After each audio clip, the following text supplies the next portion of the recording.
खोखले दावों और बेहद प्रचार प्रसार से बहुत दूर भारत की अर्थव्यवस्था वाकई में डावाडोल स्थिति में है।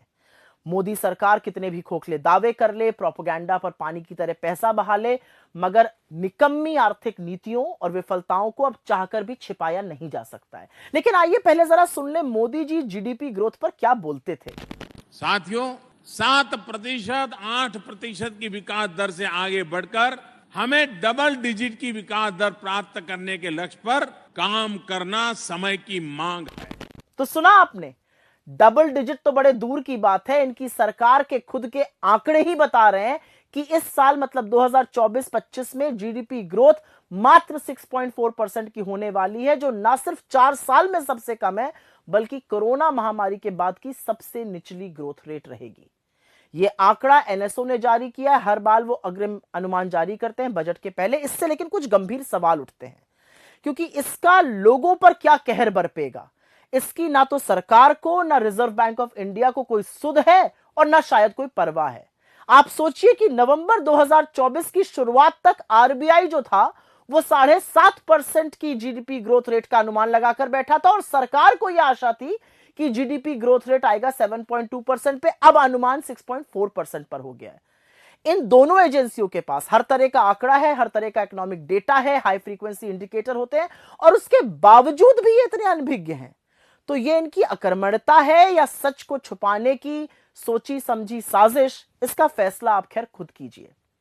सरकार के मंत्री और सत्तारूढ़ बीजेपी के जो पदाधिकारी हैं वो विशेषज्ञों को, इकोनॉमिस्ट्स पर खूब कटाक्ष कसते हैं और जितनी मर्जी हो कटाक्ष कसिए, लेकिन असलियत यह है कि इस सरकार ने देश के लोगों को कम ग्रोथ और कमर तोड़ महंगाई से जूझने को मजबूर किया है।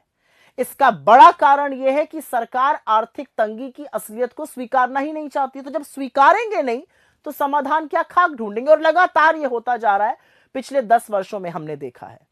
खपत की बात करते हैं, मतलब उपभोग, मतलब कंजम्पशन, जीडीपी का 2/3 हिस्सा है। इसलिए जब इसमें कमी होती है तो चिंताजनक स्थिति बनती है।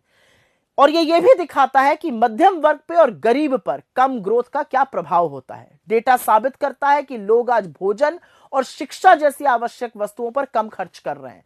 जो प्राइवेट कंजम्पशन पर खर्च की ग्रोथ होती है वो पिछली तिमाही में 7.4% थी, अब घटकर 6% रह गई है। एफएमसीजी कंपनियां, वही कंपनियां जो साबुन, तेल, शैम्पू वगैरह बनाती हैं, उन्होंने ये बड़ा खुलासा किया है कि अब छोटे छोटे पैकेज की जो मांग है वो ज्यादा हो रही है। तो यह स्पष्ट करता है कि लोगों के पास जरूरी सामान खरीदने के लिए भी उपयुक्त पैसा नहीं है। मैन्युफैक्चरिंग, जहां पर बहुत सारी नौकरियां बन सकती हैं और जहां पर फोकस होना चाहिए सरकार का, पिछले वित्तीय वर्ष में कोई 9% से ज्यादा की ग्रोथ थी, इस बार घटकर 5.3% रह गई है। माइनिंग, जहां पर ग्रोथ 7.1% थी, वो घटकर महज 2.9 पर रह गई है। निर्यात मतलब एक्सपोर्ट, उसमें भी गिरावट जारी है। तो ये सब देखते हुए निवेश मतलब इन्वेस्टमेंट बिल्कुल ठप पड़ा है। इसमें तो कोई आश्चर्य होना ही नहीं चाहिए। यह अलग बात है कि बदले की भावना से काम करने वाली ईडी, सीबीआई, इनकम टैक्स जैसी एजेंसियों के दबाव में भारतीय उद्योग जगत के बड़े बड़े खिलाड़ी भड़े मोदी जी के कसीदे पढ़ें, उनका गुणगान करें, लेकिन पैसा लगाने से तो उन्होंने भी बिल्कुल इनकार कर दिया और इसीलिए इन्वेस्टमेंट हो नहीं रहा है। तो बेरोजगारी, कम आय, आवश्यक वस्तुओं पर जबरदस्त टैक्स और कमर तोड़ महंगाई के कारण लोग आज अपने भविष्य की बचत से खर्च करने को मजबूर हो चुके हैं। जो घरेलू बचत है वो 50 साल के सबसे निचले स्तर पर है। यही नहीं, आज जीवन जीने के लिए लोग जेवर गिरवी रखने को मजबूर हैं और ऐसा करने वालों की संख्या में 50% की बढ़ोतरी हुई है। लोन लेकर ना चुकाने वालों में 30% की बढ़ोतरी हुई है। सेकेंडरी स्कूल के एडमिशन में गिरावट हुई है। बड़ी बड़ी यूनिवर्सिटीज में, सेंट्रल यूनिवर्सिटी से बिना डिग्री लिए आधी पढ़ाई छोड़ने को लोग मजबूर हैं। ये सब क्या है? ये आर्थिक बर्बादी के एक के बाद एक प्रमाण है। खैर, सूट बूट की सरकार में इनकम टैक्स कॉर्पोरेट टैक्स से कहीं ज्यादा है। आटे पर, दही पर, पढ़ाई पर, दवाई पर, यहां तक कि पॉपकॉर्न और पुरानी गाड़ी की बिक्री पर भी जमकर जीएसटी वसूला जा रहा है। पर एक बात साफ है, आर्थिक मंदी स्पष्ट रूप से गरीबों और अमीरों पर अलग अलग तरह का प्रभाव डालती है। आज आम हिंदुस्तानी अपने 2 वक्त के भोजन, अपने बच्चों की शिक्षा के साथ समझौता कर रहे हैं, जबकि जो हाई नेटवर्थ इंडिविजुअल्स हैं, जो सुपर रिच लोग हैं, वो देश छोड़कर विदेश की ओर भाग रहे हैं। सच्चाई यह है कि मोदी ने भारतीय अर्थव्यवस्था को पूरी तरह से चौपट, पूरी तरह से ध्वस्त, पूरी तरह से बर्बाद कर दिया है।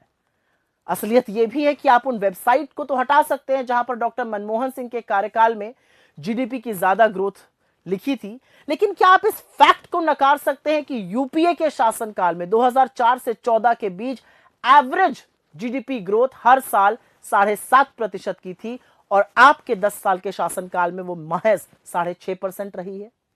प्रधानमंत्री और उनकी सरकार $5 ट्रिलियन की इकोनॉमी का जाप जपते रहते हैं, ढिंढोरा पीटते रहते हैं। यह अलग बात है कि यह होना 2022 में था और अब शुरू 2025 हो चुका है, लेकिन भारत को उस आंकड़े तक पहुंचने के लिए 9 से 10% एटलीस्ट कम से कम जीडीपी ग्रोथ करनी होगी, तब हम वहां पहुंच पाएंगे। इसके बारे में कोई चर्चा नहीं है।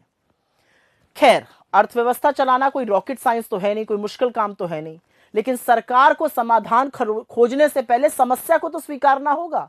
सीना ठोकना, प्रोपेगेंडा फैलाने में आप अंधभक्तों की तालियां बटोर सकते हैं, आप चरण चुंबक मीडिया की ओर से अहम मुद्दों पर सुई टपक सन्नाटा आपको मिल सकता है, मगर इससे अर्थव्यवस्था की सच्चाई नहीं बदलेगी और इसकी कीमत तो हमारा देश चुका रहा है। आने वाले केंद्रीय बजट में वैसे सरकार के पास एक मौका है कि कंजम्पशन, इन्वेस्टमेंट, उपभोग, निवेश दोनों पर ध्यान दें और उसको बढ़ाया जाए। मगर क्या सरकार अर्थव्यवस्था को सुधार कर देश को प्रगति की ओर ले जाएगी या पूरे देश में खुदाई करा करा के मुद्दों से भटकाती रहेगी?